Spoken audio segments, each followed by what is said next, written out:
Hello children, today we will do the revision. Okay, so first of all let us start with the lesson respiration. We'll start the revision with lesson respiration. Now you all know children, what does this term respiration mean? The term, what does this term respiration mean? Is the process of release of energy from digested food by its oxidation.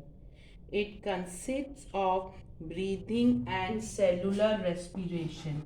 It consists of breathing and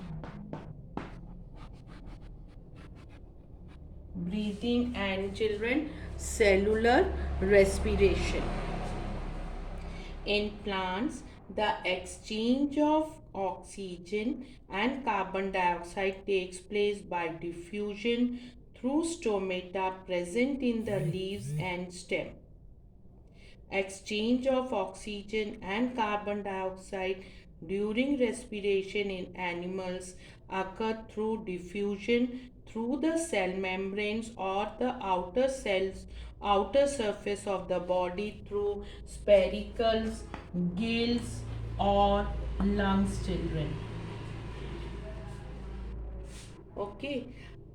Children, what does this term stomata means? That are the small pores in leaves and stems through which exchange of gases takes place in plants.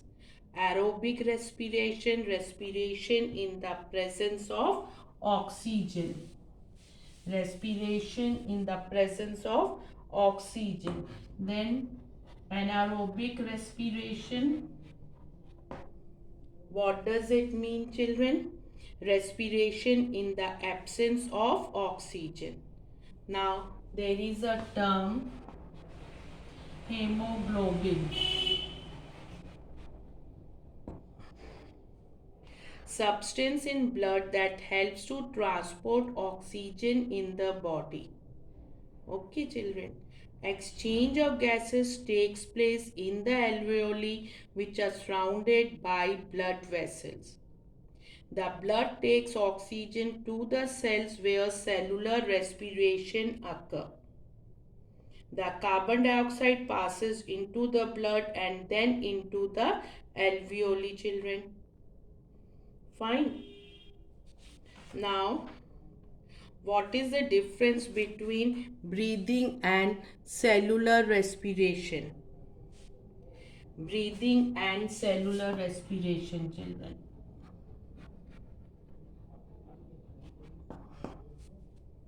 Breathing, it is a physical process of exchange of gases.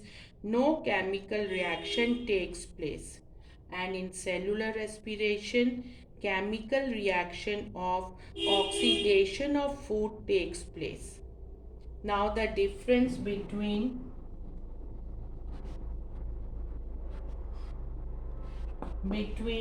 combustion and cellular respiration children. Combustion is a fast process. Cellular respiration is a slow process. And combustion, it occurs at high temperature while the cellular respiration occurs at body temperature. Okay children, and combustion can occur anywhere while the cellular respiration, it occurs only in living cells. This is the difference between the combustion and cellular respiration children. Okay, now next we can discuss, let me know about the term exhalation. You all know that exhalation is the giving out of air rich in carbon dioxide is called exhalation children. Fine. And then children, how do the insects breathe, children. Insects, how does this insects respire? Insects such as cockroaches, grasshoppers have openings. What are that known as, children? That openings are called as spiracles. They are called as spiracles on their bodies. Air enters through these openings and reaches all parts of the body through respiratory tubes called trachea and their branches called tracheoles, children. Okay, this all was about the lesson respiration. Now let us discuss about the lesson, children. Next lesson, this one, motion and time.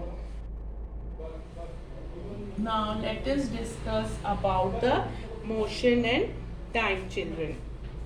When we come to this lesson, motion and time, so first of all about the simple pendulum. Now about the simple pendulum. A weight hung from a string is known as simple pendulum. Then about the speed. Distance moved in unit time. Time period, the time taken by a pendulum for one to and from movement, that is called as a time period. Now measurement. Now about measurement is the comparison of an unknown quantity with some fixed quantity of the same kind, children. Then how to define physical quantity, children? How to define physical quantity? Physical quantities are quantities such as length, weight, time, temperature, speed, etc. that can be measured, children. Then, children, about the standard unit. Now about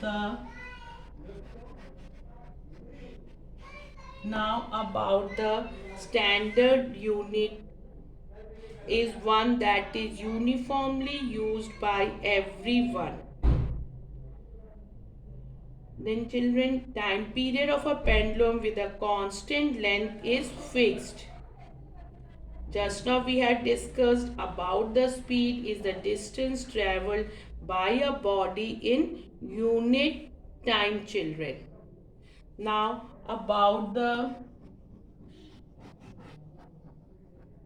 uniform about the uniform motion. A body is said to be in uniform motion if it travels in a straight line and covers equal distances in equal intervals of time. Then about speedometer. In the speedometer in a vehicle gives the speed of the moving vehicle directly in kilometer per hour. Then odometer, children. The odometer in the vehicle gives the distance traveled in kilometers. Then, children, the formulas for the speed, distance, and time. For the speed, it is distance upon time, children. Speed is equal to distance upon time. Distance is equal to speed multiplied by time, children. If you have to find out the time, children, then distance divided by speed. Okay, children. Now about the uniform motion, what type of graph you will see in the case of a uniform motion. Okay, children, what type of graph you will see in non-uniform motion, children? So distance time graph for non-uniform motion, for a uniform motion and for a non-uniform motion. The graph of distance versus time for uniform motion is a straight line, children. And a body is said to be non-uniform motion if the speed of the body does not remain same. That is for the non-uniform motion. Fine, children.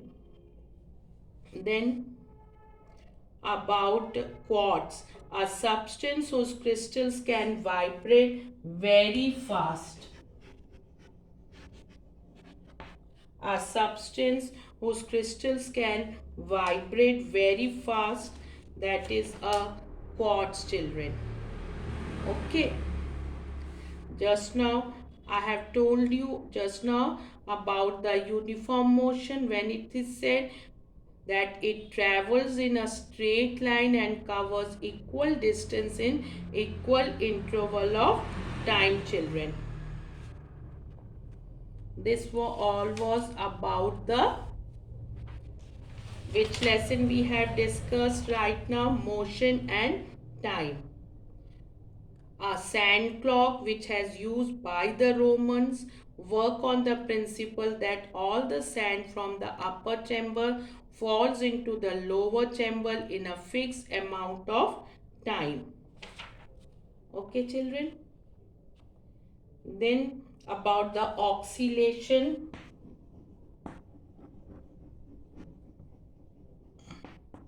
About the oscillation, one complete to and from movement of the pendulum is called an oscillation. Fine, children. Now we'll discuss about the next lesson. That lesson is light, children. Okay. Now we'll discuss about the lesson light. What do you mean by rectilinear? What do you mean by rectilinear propagation of light? Light travels in a straight line, that is known as rectilinear propagation of light, children. Okay. And you all know that the angle of incidence is equal to angle of reflection, children. Okay. There is incident ray, reflected ray and normal. Okay, I'll show you. This is the mirror. This is incident ray, children. This is normal, and this one is a reflected ray. This is angle of incidence, this is angle of reflection. These two angles are equal to each other. This is incident ray. So the angle between the incident ray and the normal is angle of incidence, and the angle between normal and reflected ray, that is angle of reflection, and these two angles are equal. Then about the virtual image, children. Now about virtual image, an image which cannot be formed on a screen is called a virtual image, and a real image, the image formed by a projector in the cinema hall, that image is real image, children. It is formed on a screen. Fine, children. Then there is a term reflection, the bouncing of light from a surface, that is known as reflection of light, children. Now if we talk about the characteristics of the image formed by a plane mirror, what are the characteristics of the image formed by a plane mirror, children? The image is virtual, erect, of the same size as the object. It is laterally inverted. It is laterally inverted, appears to be as much behind the mirror as the object is in front of it. It is laterally inverted, children, virtual, erect, appears to be as much behind the mirror as the object is in front of it. Okay, now what do you mean by lateral inversion? In the image formed by a plane mirror, there is an interchange of left and right. This is called lateral inversion and is an important property of image formed by a plane mirror. Now about the spherical mirrors.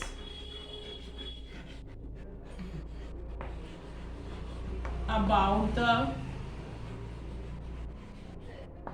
spherical mirror, children, they are concave and convex mirror. If the reflecting surface is on the inside, then such a mirror is called concave mirror. If the reflecting surface is outside, it is known as a convex mirror, children.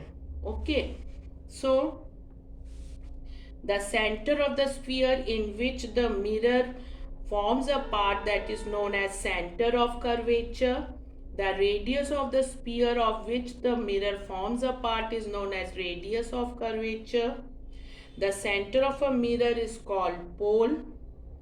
The line passing through the center of curvature of the mirror and the pole is called principal axis of the mirror. Okay, children. Then about their what type of images, differences between images formed by plane, concave and convex mirror. Nature of image for the plane mirror, it is always virtual, erect or inverted. In the plane mirror, it is always erect, always same as object, always same as object distance from mirror. Okay, and for the convex mirror, it is always virtual, erect, diminished, always between F and P. Then what are the uses of spherical mirrors, concave and convex mirror? Convex mirror are used as rear view mirrors in vehicles, and in the concave mirror is used by a dentist to see a magnified image of the teeth. Shaving mirrors are concave. Astronomical telescope is an instrument used to view stars and planets. It uses a large concave mirror to form an image of the star or the planet. The image is then magnified in the telescope. Now we'll start the next lesson, children, that is about the electric current and its effects. Electric current and its effects. Okay, so electric circuit. Electric circuit is a continuous conducting path for electric current.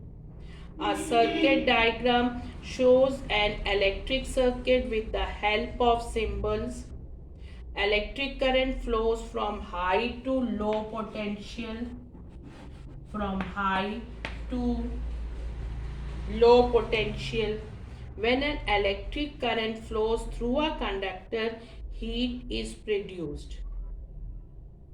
Electrical appliances such as room heater, electric bulb or electric iron utilize the heating effect of current. Now about the fuse. A fuse is a safety device made of conducting material which has a low melting point. It has a low melting point. It works on the principle of heating effect of current.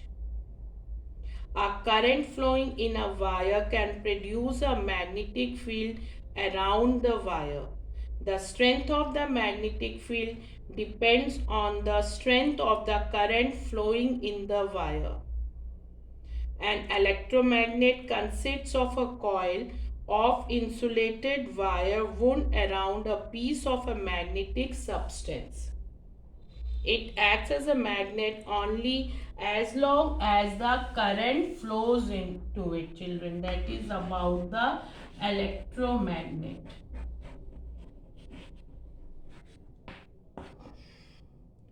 Electromagnets are used in electric bells. It is used in electric bells, buzzers, and making electric motors. Very strong electromagnets are used in cranes for lifting heavy iron objects. Okay. Now, solenoid, a cylindrical coil of current carrying wire. This was all about this electric current, children, and its circuit. Electric current has energy called electrical energy. What is it known as, children? It is known as electrical energy.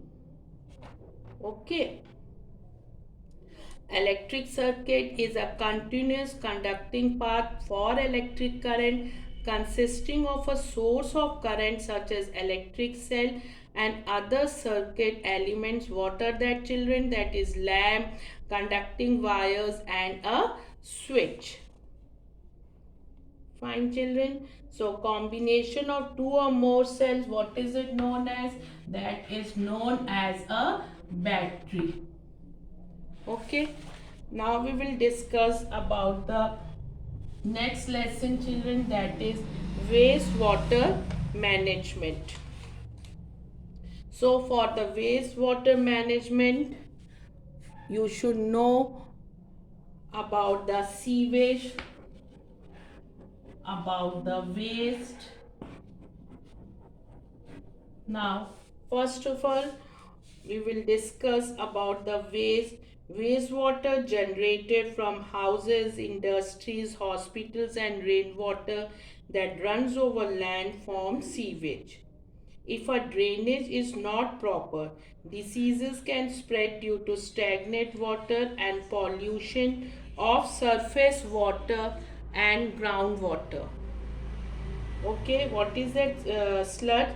Solid matter produced by sewage treatment. The sewage system. Now, what is this, children? Sewage system consists of underground pipes that transport the sewage from the point it is produced to the point where it is treated. Okay, children, now what is the full form of WWTP? WWTP, wastewater treatment plant. Treat sewage to remove contaminants and make the water suitable enough to be disposed of in water bodies. There should be proper arrangement for drainage of storm water, children. Okay, so what are the alternate methods for sewage disposal? Making a sewage system, as explained just now, children, is very expensive. So in places such as small village or a farmhouse away from the city where a sewage system does not exist, alternate sewage disposal system can be used. One such method involves making a septic tank. Making a septic tank, children. Okay, and vermicomposting toilet, a new method recently developed in India, is to use red worms to treat human excreta and convert it into vermicompost. Now children, what can be the better housekeeping practices? How can, what can be, children? So do not dispose of cooking oils and fats, children. Where you should not dispose them in the kitchen sink. What is the reason why it should not be done? They can block pipes. When they harden, throw them in dustbin. Do not dispose of chemicals such as paints, medicines, and insecticides in the sink. They kill microbes that clean the water, children. Wastewater treatment plant is done in 4 stages. What are that? Screening, primary treatment, secondary treatment, and disinfection, children. Sewage treatment involves physical, chemical, and biological process that remove the physical, chemical, and biological contaminants present in the wastewater, children. Okay. And children, now you know about the sewage system also. What all things form a sewage? All that wastewater forms the sewage, children. Okay. Then children, what is the role of the vertical bars? What is the role of the vertical bars? The wastewater is passed through the screens of vertical bars which remove large solid particles such as plastic bags, cans and sticks, children. What happens in the disinfection, children? The water is disinfected by adding chlorine to it or by exposing it to ultraviolet rays. This kills disease causing germs, children. Okay, children. So this all was there for the revision, children. Thank you so much.